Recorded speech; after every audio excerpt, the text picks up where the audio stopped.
Priča o neobičnoj žirafi. Jednog dana, u dalekoj afričkoj savani, živela je neobična žirafa po imenu Žira. Žira nije bila kao ostale žirafe.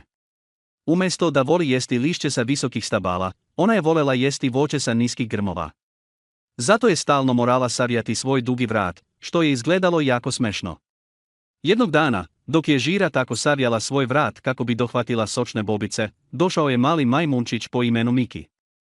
Miki je bio veoma radoznao i upitao je Žiru: zašto jedeš voće sa niskih grmova, kad možeš dohvatiti lišće sa visokih stabala? Žira je odgovorila: pa, voće je tako slatko i sočno, a lišće je tako dosadno i suvo. Miki se nasmejao i rekao: to je baš smešno. Ali znaš šta, Žira? Sviđa mi se tvoj stil. Hajde da zajedno tražimo najslađe voće u savani. I tako su Žira i Miki postali najbolji prijatelji.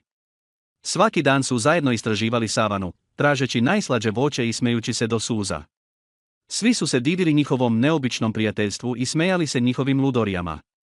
Na kraju, Žira je shvatila da nije važno šta jedeš ili kako izgledaš, već je važno da imaš prijatelja koji te prihvata takvo kakav jesi. I tako su Žira i Miki živjeli srećno i smešno do kraja svojih dana.